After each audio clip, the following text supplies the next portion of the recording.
Murder in the first degree, premeditated homicide, is the most serious charge tried in our criminal courts.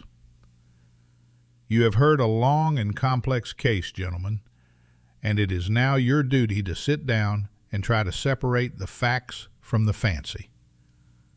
One man is dead. The life of another is at stake. If there is a reasonable doubt in your minds as to the guilt of the accused, then you must declare him not guilty. If, however, there is no reasonable doubt, then he must be found guilty. Whichever way you decide, the verdict must be unanimous. I urge you to deliberate honestly and thoughtfully. You are faced with a grave responsibility. Thank you, gentlemen. The jury will retire. He doesn't stand a chance. Chewing gum? Gum? Thank you, but no. You know something? I know lots of things. I'm in advertising. It's hot. I never would have known if he hadn't told me, would you? I suppose not. I'd kind of forgotten. All I've done all day is sweat. Bet you weren't sweating like that kid who was tried. You'd think they'd at least air condition the place. I almost dropped dead in court. My taxes are high enough. This thing should go fast anyway. Yes, it's hot. Okay, gentlemen, everybody's here. If there's anything you want, I'm right outside. Just knock. Did he lock that door? Yes, he did. What do they think we are, crooks? They lock us up for a little while. And then they lock that kid up forever, and that's okay by me. I never knew they did that. Sure, they locked the door. What did you think? I just didn't know. It never occurred to me. Shall we admit right now that it is hot and humid and our tempers are short? It's been a pretty hard week. I feel just fine. I wonder what's been going down at the office. You know how it is in advertising. 6 days, my job could be gone. And the whole company, too. They aren't just going like this. Well, figure this is our duty. I didn't object to doing my duty. I just mentioned that I might not have a job by the time I get back. Ask him to hire you. He's rich. Look at the suit. Is it custom tailored? Yes, it is. I have an uncle who's a tailor. How does he do? Not too well. You know, a friend of his, that's a friend of my uncle, the tailor. Well, this friend wanted to be on this jury in my place. Why didn't you let him? I would have done anything to miss this. And get caught or something? You know what kind of a fine you could pay for anything like that? Anyway, this friend of my uncle's was on a jury once, about 10 years ago. A case just about like this one. So, what happened? They let him off. Reasonable doubt. And do you know, about 8 years later, they found out that he'd actually done it anyway. A guilty man, a murderer, was turned loose in the streets. Did they get him? They couldn't. Why not? A man can't be held in double jeopardy. Unless it's a hung jury, they can't try a man twice for the same crime. That isn't gonna happen here. 6 days. You should have finished it in 2. Talk. You ever hear so much talk about nothing? Well, I guess they're entitled. Everybody gets a fair trial. That's the system. Well, I suppose you can't say anything against it. How did you like that business about the knife? We even have a phonier story? Well, look, you've got to expect that. You know what you're dealing with. He bought a switch knife that night. And then he lost it. A hole in his pocket. A hole in his father. An awful way to kill your father. A knife in his chest. Well, look at the kind of people they are. You know them. What's the matter? You got a cold? Well, Lulu, these hot weather colds can kill you. I had one last year while I was on vacation, too. All right, gentlemen, let's take seats. Right. This better be fast. I've got tickets to the game tonight. I must be the only guy in the world who hasn't seen a game this year. Okay, Your Honor, start the show. How about sitting down? The gentleman at the window? How about sitting down? Oh, I'm sorry. It's tough to figure, isn't it? A kid kills his father. Bing! Just like that. Well, it's the element. They let the kids run wild. Maybe it serves them right. There are better proofs than some emotion you say you have. Perhaps a dislike for some group. Well, we all agreed that it was hot. And that our timbers will get short. That's if we disagree. But this is open and shut. Let's get it done. All right. Now, you gentlemen can handle this any way you want to. I mean, I'm not going to make any rules. If we want to discuss it first and then vote, that's one way. Or we can vote right now and see how we stand. Let's vote now. Who knows? Maybe we can all go home. Yeah, let's see who's where. Right, let's vote now. All right, let us vote. Anybody doesn't want to vote? That was easy. Okay. All those voting guilty, raise your hands. 8, 9, 10, 11. That's 11 for guilty. Okay. Not guilty. Hey, you're in left field. Okay. 11 to 1. 11 guilty. 1 not guilty. Now we know where we stand. Do you really believe he's not guilty? I don't know. After 6 days, he doesn't know? In 6 days, I could learn calculus. This is ABC. I don't believe that it is as simple as ABC. I never saw a guiltier man in my life. What does a guilty man look like? He is not guilty until we say he is guilty. Are we to vote on his face? You sat right in court and heard the same things I did. The man's a dangerous killer. You could see it. Where do you look to see if a man is a killer? Oh, well. I would like to know. Tell me what the facial characteristics of a killer are. Maybe you know something I don't know.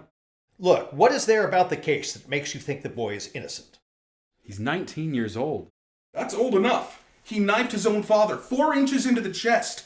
An innocent little 19-year-old kid. I agree with you that the boy is guilty, but I think that we should try to avoid emotionally colored arguments. All right, they proved it a dozen different ways. Do you want me to list them? No. Well, do you believe that stupid story he told? Now. Do you believe the kid's story? I don't know whether I believe it or not. Maybe I don't. So, what did you vote not guilty for, huh? There were 11 votes for guilty. It's not easy for me to raise my hand and send a boy off to die without talking about it first. Who says it isn't easy for me? Or me. No one. He's still just as guilty whether it's an easy vote or a hard vote. Is there something wrong because I voted fast? Not necessarily. I think the guy's guilty. You couldn't change my mind if you talked for 100 years. I don't want to change your mind. Just what are you thinking of? I want to talk for a while. Look, this boy's been kicked around all his life. You know, living in a slum, his mother dead since he was 9. It's not a very good head start. He's a tough, angry kid. You know why slum kids get that way? Because we knock them over the head once a day, every day. I think maybe we owe him a few words, that's all. All right, it's hard, sure. It was hard for me. Everything I've got, I fought for. I worked my way through college. That was a long time ago, and perhaps you do forget. I fought, yes, but I never killed. I know what it's like. I never killed nobody. I've been kicked around too. Wait until you've worked in an ad agency and the big boy that buys the advertising walks in. We all know. In my country, in Europe, kicking was a science, but let's try to find something better than that. I don't mind telling you this, mister. We don't know the kid a thing. He got a fair trial, didn't he? You know what that trial cost? He's lucky he got it. Look, we're all grown-ups here. You're not going to tell us that we're supposed to believe him, knowing what he is. I've lived among them all my life. You can't believe a word they say. I don't know that. What a terrible thing for a man to believe. Since when is dishonesty a group characteristic? You have no monopoly on the truth. All right, it's not Sunday. We don't need a sermon. What this man says is very dangerous. I don't see any need for arguing like this. I think we ought to be able to behave like gentlemen. Right! Oh, all right, if you insist. Thank you. Sure. If we're going to discuss this case, why, let's discuss the facts. I think that's a good point. We have a job to do. Let's do it. If you gentlemen don't mind, I'm going to close the window. It was blowing on my neck. Well, if you don't mind, I'd like to have the window open. But it was blowing on me. Don't you want a little air? It's summer. It's hot. I was very uncomfortable. There are 12 of us here in this room. It's the only window, if you don't mind. I have some rights too. Well, so do the rest of us. Couldn't you trade chairs with someone at the other end of the table? All right. I will open the window if someone would trade. Take my chair. Thank you. Shall we get back to the case? Yeah, let's. I may have an idea here. I'm just thinking out loud now, but it seems to me that it's up to us to convince this gentleman that we're right and he's wrong. Maybe if we talk for a minute or two, try it on for size.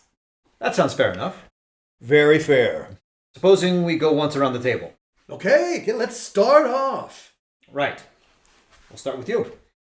Oh, well, I just think he's guilty. I thought it was obvious. In what way was it obvious? I mean that nobody proved otherwise. Nobody has to prove otherwise. Innocent until proven guilty. The burden of proof is on the prosecution. The defendant doesn't have to open his mouth. That's in the Constitution. The Fifth Amendment. You've heard of it. Everyone has. Well, sure. I've heard of it. I know what it is. Anyway, I think he's guilty. No reasons, just guilty. There's a life at stake here. Okay, let's get to the facts. Number 1, let's take the old man who lived on the second floor right underneath the room where the murder took place. At 10 minutes after 12 on the night of the killing, he heard loud noises in the upstairs apartment. He said it sounded like a fight. Then he heard the kid say to his father, "I'm gonna kill you." A second later, he heard a body falling, and he ran to the door of his apartment, looked out, and saw the kid running downstairs and out of the house. Then he called the police. They found the father with a knife in his chest. And the coroner fixed the time of death at around midnight. Right. Now what else do you want? It doesn't seem to fit. The boy's entire story is flimsy. He claimed he was at the movies. That's a little ridiculous, isn't it? He couldn't even remember what picture he saw. That's right. Did you hear that? You're absolutely right. He didn't even have a ticket stub. Who keeps a ticket stub at the movies? That's true enough. I suppose. But the cashier didn't remember him. And the ticket taker didn't either. Look, what about the woman across the street? If her testimony doesn't prove it, then nothing does. That's right. She saw the killing, didn't she? Let's go in order. Just a minute. Here's a woman who's lying in bed. Can't sleep. It's hot, you know. Anyway, she wakes up and she looks out the window, and right across the street, she sees the kid stick the knife into his father. How can she really be sure it was the kid when she saw it through the windows of a passing elevated train?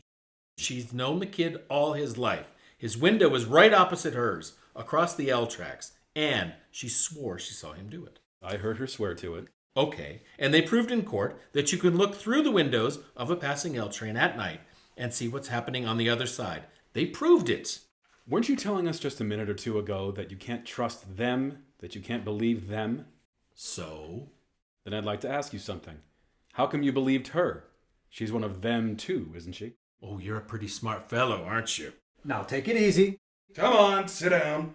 What are you letting him get you all upset for? Relax. Gentlemen, they did take us out to the woman's room, and we looked through the windows of a passing L train, didn't we? Yes, we did. And weren't you able to see what happened on the other side? I didn't see as well as they told me I would see, but I did see what happened on the other side. You see? Do you see? Let's calm down now. It's your turn. I'll pass. That's your privilege. How about you? I don't know. I started to be convinced, with the testimony from those people across the hall. Didn't they say something about an argument between the father and the boy around 7 o'clock that night? I could be wrong. I think it was 8 o'clock, not 7. That's right, 8 o'clock. They heard the father hit the boy twice, and then saw the boy walk angrily out of the house. Right. What does that prove? Well, it doesn't exactly prove anything. It's just part of the picture. I didn't say it proved anything. Anything else? No. I don't know. Most of it's been said already. We can talk all day about this thing, but I think we're wasting our time. I don't. Neither do I. Go on. Look at the kid's record. He stole a car. He's been arrested for mugging. I think they said he stabbed somebody in the arm. They did. He was picked up for knife fighting. At 15, he was in reform school. And they sent him to reform school for stabbing someone. This is a very fine boy. Ever since he was 5 years old, his father beat him up regularly. He used his fists. So would I, on a kid like that. You're right. It's the kids. The way they are, They don't listen. I got a kid.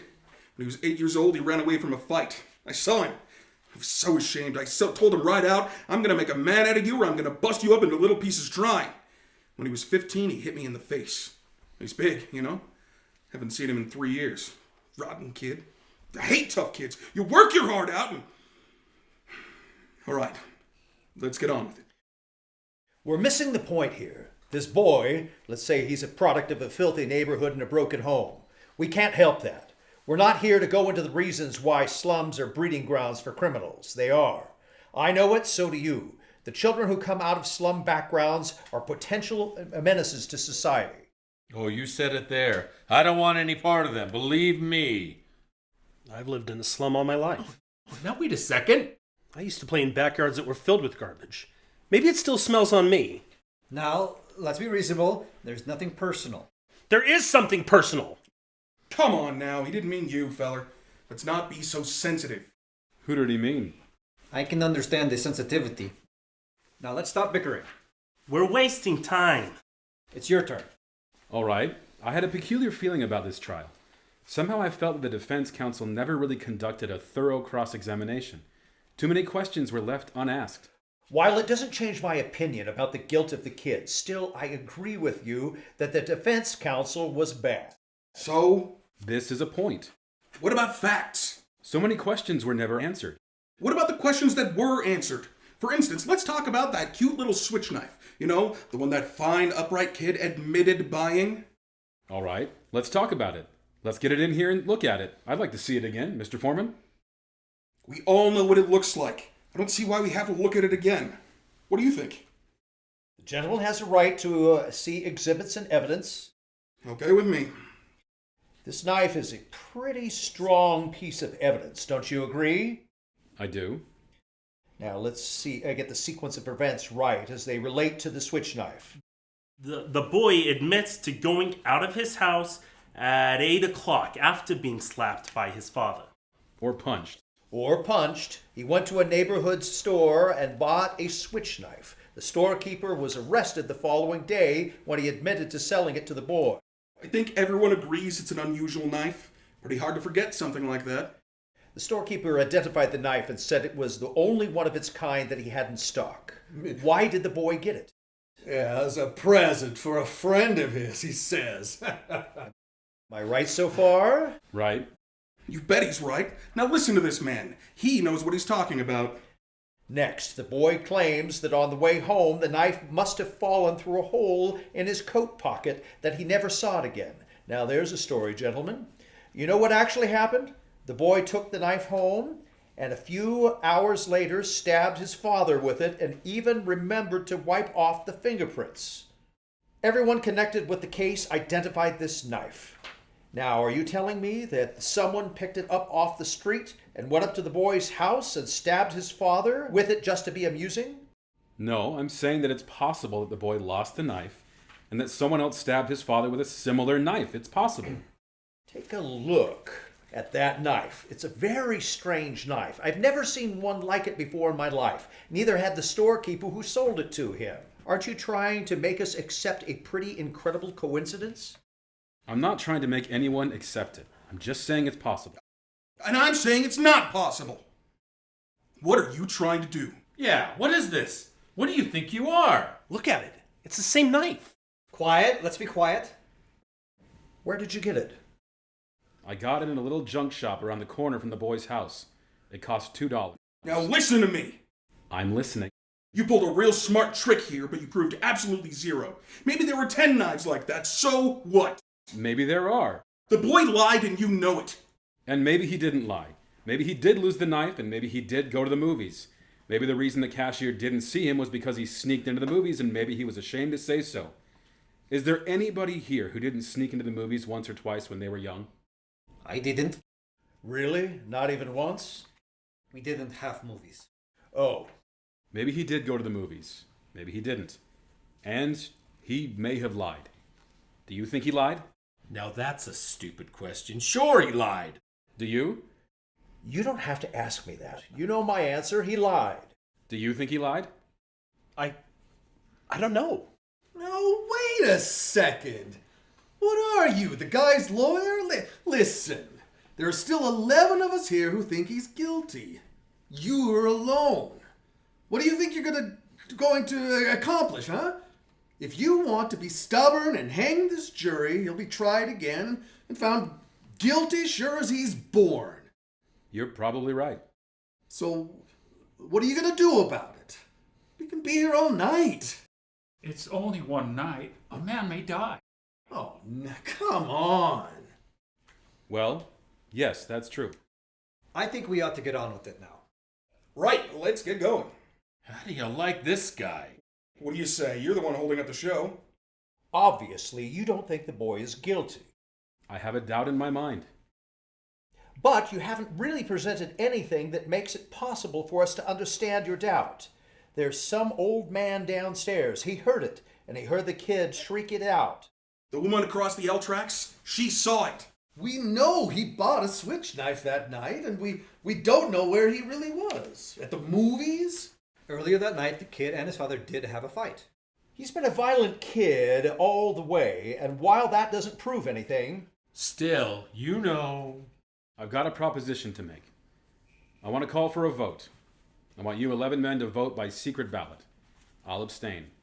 If there are still 11 votes for guilty, I won't stand alone. We'll take in a guilty verdict right now. Okay, let's do it.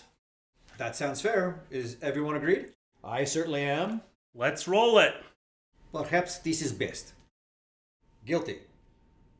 Guilty. Guilty. Guilty. Guilty. Guilty. That's 6. Please. 6 guilty.